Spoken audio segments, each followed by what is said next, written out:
Hello दोस्तों, Jangra special educator में आप सभी का हार्दिक स्वागत। तो आज हम बात करेंगे जो बिहार में बी डबल स्टेट का एग्जाम हुआ था। तो उसके लिए आरटीआई लगाई गई थी, तो उसका रिप्लाई आया है। तो इस पर बात करेंगे। तो आज हम किन किन टॉपिक पर बात करेंगे। सबसे पहले तो ये आरटीआई है आपके सामने कि इसमें क्या पूछा है। बोर्ड से पूछा गया है। आप देख सकते हैं कि लोक सूचना पदाधिकारी बिहार विद्यालय परीक्षा समिति पटना जो 18/4/2024 को लगाई गई थी, तो उसमें क्या पूछा है।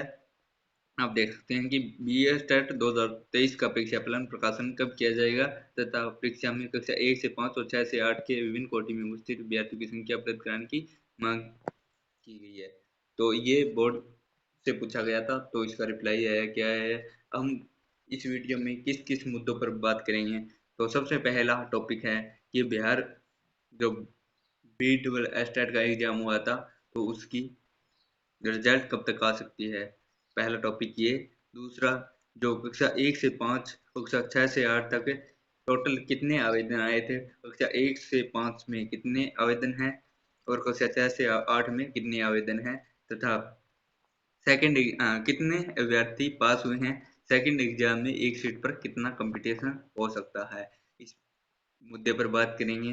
दूसरा पॉइंट, क्या सेकंड आंसर की आएगी या नंबर सभी के बढ़ेंगे या जिसने आरटीआई लगाई है या उसी के नंबर बढ़ेंगे सेकंड आंसर की में। क्योंकि बोर्ड आपने देखा है कि बोर्ड ने जो आंसर की दी है उसमें बहुत सारी बोर्ड के द्वारा गलती है। जो सही आंसर है उसको बोर्ड ने गलत आंसर मान रखे हैं। कम से कम 9 या 10 क्वेश्चन चॉइस की शिफ्ट में थे। ऐसे ही इतने ही 9-10 क्वेश्चन तेईस की शिफ्ट में बीड वालों में बहुत ज्यादा क्वेश्चन गलत है। तो जितने क्वेश्चन गलत है आपको सब को नंबर समान मिलेंगे, जिसने आरटीआई लगाई है या नहीं लगाई है। अब तीसरा पॉइंट हम दे सकते हैं कि क्या सेकंड एग्जाम होगा या इसी के आधार पर चयन होगा। तीसरा पॉइंट, जितने आपके कमेंट आए हैं आपके सभी कमेंट उठाए गए हैं और बहुत ज़्यादा क्वेश्चन है। आज इस वीडियो में आपके जितने भी डाउट है सभी क्लियर हो जाएंगे। तो वीडियो के अंत तक आप जरूर बने रहना, बिल्कुल आपको अच्छी जानकारी मिलेगी। तो अब हम चौथा पॉइंट देखते हैं कि बी स्टेट में कुल कितने बच्चे पास होंगे और कक्षा 1 से 5 तक कितने आवेदन हैं, कक्षा 6 से 8 तक कितने आवेदन हैं। और 5 नंबर पॉइंट देखते हैं क्या है हमारे इस टॉपिक का कि सेकंड एग्जाम कौन सा बोर्ड कराएगा तथा उसका सेकंड एग्जाम का सिलेबस क्या होगा। नेगेटिव मार्किंग हो सकती है या नहीं होगी या सीटेट वालों को अलाउ किया जाएगा या नहीं किया जाएगा। और छठा पॉइंट है आपका सेकंड एग्जाम में जो आईडी वीआई एमआर अलग अलग कैटेगरी है उसकी सीटों में वर्गीकरण किया गया था। तो आईडी वाला कौन से विषय में आवेदन कर सकता है, वीआई वाला कौन से में आवेदन कर सकता है, एचआई वाला कौन से में आवेदन कर सकता है। तो ये भी कमेंट आया था।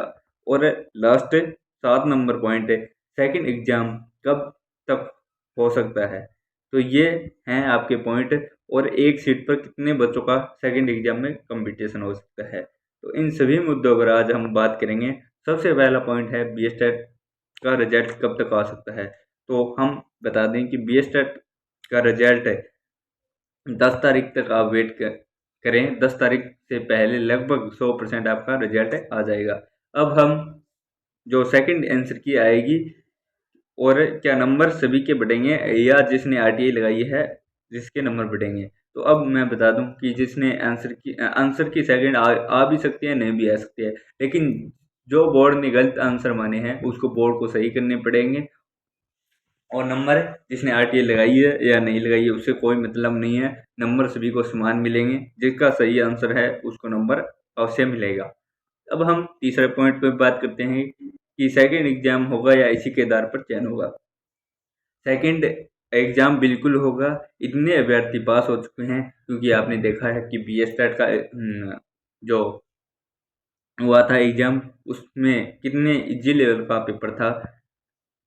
तो उसमें 60% बच्चे पास हैं, बाकी 40% बच्चे फेल हो सकते हैं इजी पेपर होने के बावजूद भी। तो 60% अच्छा क्राइटेरिया है, तो आपको कंपटीशन ज़रूर देखने को मिलेगा। सेकंड एग्जाम में ज़्यादा कंपटीशन नहीं है, लेकिन कंपटीशन ज़रूर मिलेगा आपको देखने। सेकंड एग्जाम अवश्य होगा, ये आप ध्यान में रखना, अभी से अपनी तैयारी स्टार्ट कर देना। अब चौथा पॉइंट है, बी एस टेट में कितने बच्चे पास होंगे, कक्षा 1 से 5 तक कितने आवेदन थे, कक्षा 6 से 8 तक। तो अब मैं बता दूं कि टोटल कैंडिडेट 26,417 कैंडिडेट थे, जो दोनों लेवल के थे, कक्षा 1 से 5 और 6 से 8 तक। तो कक्षा 1 से 5 तक के कैंडिडेट की संख्या ज़्यादा है। तो कक्षा 1 से 5 तक लगभग 15 से 16,000 बच्चे आपको डीएड स्पेशल एजुकेशन में देखने को मिलेंगे, बाकी बीएड स्पेशल एजुकेशन में। और उसमें जो नॉर्मल वाले बच्चे हैं, वो भी कुछ संख्या में नॉर्मल वाले बच्चे हैं, तो वो भी शामिल है इसमें। 26,417 में आवेदनों की संख्या आई थी, उसमें वो भी बच्चे शामिल है। तो उसके लिए आपको क्या करना है, सेकंड एग्जाम में जब होगा तो बोर्ड को ये अवगत कराएं कि सेकंड एग्जाम में जो सीआरआर नंबर होता है उसको अनिवार्य किया जाए, और जो सीआरआर नंबर का सर्टिफिकेट होता है उसको अनिवार्य किया जाए, उसके बिना फॉर्म ही फिल ना किया जाए। तब जो नॉर्मल वाले बच्चे हैं वो बाहर हो सकते हैं। ऐसे बच्चे बहुत सारे हैं, ऐसे मैंने देखा भी है। एक बच्चा है मेरी जानकारी में, नाम तो नहीं बताऊंगा इस वीडियो में, लेकिन उसके अच्छे नंबर आ रहे हैं, वो पास भी है, लेकिन उसने एग्जाम दिया था। ऐसे बच्चे बहुत सारे हैं नॉर्मल वाले। अब हम 5 नंबर पॉइंट पर बात करते हैं, सेकंड एग्जाम कौन सा बोर्ड करवाएगा तथा सिलेबस क्या हो सकता है, क्या नेगेटिव मार्किंग होगी या सीटेट वालों को भी अलाउ किया जाएगा।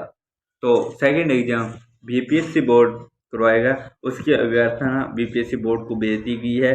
जैसे ही ये रिजल्ट आएगा उसके बाद हमारा सिलेबस, सेकंड एग्जाम का सिलेबस आ जाएगा। और मैं बता दूं कि नेगेटिव मार्किंग बिल्कुल नहीं होगी इसमें, और जो बीपीएससी बोर्ड कराता है उसमें नेगेटिव मार्किंग होती नहीं है। और सिलेबस क्या हो सकता है, तो सिलेबस से मैं बता दूं कि ये स्पेशल एजुकेशन का टैट अलग से हुआ है, तो स्पेशल एजुकेशन का आपको वेटेज जरूर देखने को मिलेगा अच्छे नंबरों का। कम से कम 50 या 60 क्वेश्चन तो स्पेशल एजुकेशन के आपको देखने को मिलेंगे। जैसे डीएसएसबी स्पेशल एजुकेशन का पैटर्न होता है, उसके अनुसार आपको स्पेशल एजुकेशन के क्वेश्चन देखने को मिलेंगे। और बाकी जनरल नॉलेज हो गया, इंडिया जीके हो गया, मैथ हो गई, रीजनिंग भी हो सकती है, तो उसका वेटेज आपको 10 या 15-15 नंबर जैसे ही बोर्ड सिलेबस जारी करेगा तो उसके अकॉर्डिंग होगा। बाकी आप अपनी तैयारी अभी से कंटिन्यू जारी रखें। अगर आप तैयारी कर रहे हैं तो हमारे चैनल पर तैयारी भी प्रीवियस ईयर क्वेश्चन डीएसएसबी के करवा रहे हैं, तो वो भी आप देख सकते हैं। प्लेलिस्ट में वीडियो दिए गए हैं, तो वहाँ से आप डायरेक्ट पुराने ओल्ड पेपर क्वेश्चन दे सकते हैं।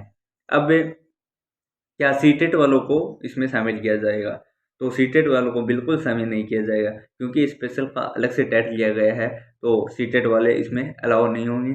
और लास्ट 6 नंबर पॉइंट देखते हैं कि सेकंड एग्जाम में सीटों का वर्गीकरण कितना है और क्या सेकंड एग्जाम कब तक हो सकता है। तो हम अब आपको सीटों का वर्गीकरण दिखाएंगे। तो ये देख सकते हैं आप कि सेकंड एग्जाम में कौन सी कैटेगरी की कितनी सीटें हैं, कक्षा 1 से 5 तक कितनी सीटें हैं, 6 से 8 तक टोटल कितनी सीटें हैं। तो कक्षा 1 से 5 तक देख सकते हैं आप 5,534 सीटें हैं, कक्षा 6 से 8 तक 1,745 सीटें हैं, और टोटल 4,279 सीटें हैं। काफ़ी अच्छी वैकेंसी है, आपके लिए अच्छा मौका है शिक्षक बनने का। अब हम बात करेंगे कि सीपी की कितनी सीटें आप दे सकते हैं, कि सीपी की 285, ब्लाइंडनेस की 558, अच्छाई की 988, लो विजन की 931, speech and language 1370, ID 544, ASD 92, SLD 478, multiple disability 288, और टोटल हो गई 5,534। तो कक्षा 1 से 5 तक 5,534 सीटों पर जो सेकंड एग्जाम होगा वो होगा।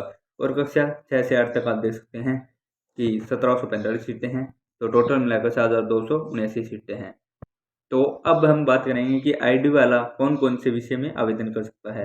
आईडी वाला सीपी में आवेदन कर सकता है, अपनी कैटेगरी आईडी में आवेदन कर सकता है, एएसडी में आवेदन कर सकता है, एसएलडी में आवेदन कर सकता है, और मल्टीपल डिसेबिलिटी में आवेदन कर सकता है। तो आईडी वाले के लिए इतनी सारी पोस्टें हैं, मल्टीपल डिसेबिलिटी में 288 पोस्टें हैं, उसमें भी आवेदन कर सकता है। अब मैं बता दूं कि आप इसमें से 400-500 में से एक में आवेदन कर सकते हैं। अगर आपने ज़्यादा होशियार बनने की कोशिश की, अगर आपने सभी में आवेदन कर दिया तो आपका आवेदन रिजेक्ट भी हो सकता है, आपको बाहर भी किया जा सकता है। तो ऐसा मत करना। आप आईडी में हैं तो सीपी में आवेदन कर सकते हैं, मल्टीपल डिसेबिलिटी में, एसडी एक में आवेदन कर सकते हैं, सभी में मत करना। ऐसी गलती आप मत करना। अब हम बात करेंगे जो वीआई वाले हैं वो कौन से में आवेदन कर सकते हैं। ब्लाइंडनेस की पोस्ट दे रखी है 558, तो वीआई वाले ब्लाइंडनेस में आवेदन कर सकते हैं। और लो विजन के हैं 931, आप उसमें आवेदन कर सकते हैं। अब हम बात करेंगे कि एचआई वाले, एचआई की पोस्ट 988 है और स्पीच एंड लैंग्वेज 1317। एचआई वाला एचआई में और स्पीच एंड लैंग्वेज 1370 पोस्ट हैं, तो आप इसमें आवेदन कर सकते हैं। तो इस कैटेगरी में जितने भी मैं बताया है आप इसमें बिल्कुल आवेदन कर सकते हैं, बिल्कुल ऑथेंटिक है, क्योंकि आईडी के अंदर ये सभी कैटेगरियां आती है। और जो अचाई है उसके अंदर स्पीच एंड लैंग्वेज आती है, और वीआई के अंदर ब्लाइंडनेस एंड लो विजन आती है। तो इस कैटेगरी के अंदर ही आती है ये, तो आप इसमें आवेदन कर सकते हैं। तो आपको जानकारी कैसी लगी? और अब एक पॉइंट है, सेकंड एग्जाम कब तक हो सकता है? तो सेकंड एग्जाम आपका जैसे ही ये रिजल्ट आएगा, उस आचार संहिता खत्म होते ही आपका जुलाई या अगस्त महीने में आपका सेकंड एग्जाम होने के चांस पूरे हैं। अब आप अगर हमारे चैनल पर आप फर्स्ट टाइम हो तो चैनल को सब्सक्राइब कर लेना, बेल आइकन को प्रेस कर लेना, जब भी हमारी कोई नई वीडियो आए तो सबसे पहले आपको नोटिफिकेशन मिले। और थोड़ा सा आप वीडियो को शेयर भी कर दिया करो, और चैनल को सब्सक्राइब और लाइक भी कर दिया करो, ताकि मुझे मोटिवेशन मिलता है, आपका इतना अच्छा प्यार मिलता है। आप जो कमेंट नेगेटिव कमेंट भी कुछ आते हैं, तो एक अच्छे शिक्षक होने के नाते आप अच्छे कमेंट, अच्छे विचारों पर व्यक्त करें, क्योंकि शिक्षक एक समाज का सबसे अग्रणी हिस्सा होता है, और देश का भविष्य शिक्षक के हाथों में होता है। तो आप अच्छे शिक्षक होने के नाते अपने अच्छे विचार प्रस्तुत करें। अगर आपको वीडियो में कोई भी जानकारी समझ नहीं आई है तो आप कमेंट बॉक्स में ज़रूर बताना। अगर आपका कोई सवाल रह गया है तो वो भी आप बता देना। अगर आप हमारे व्हाट्सएप ग्रुप, टेलीग्राम ग्रुप से जुड़ना चाहते हैं तो वीडियो के डिस्क्रिप्शन में आपको उसका लिंक दिया जाएगा, आप वहाँ से ऐड हो जाना। मिलते हैं हम नेक्स्ट वीडियो में, तब तक आप सभी के लिए जय हिंद, जय भारत।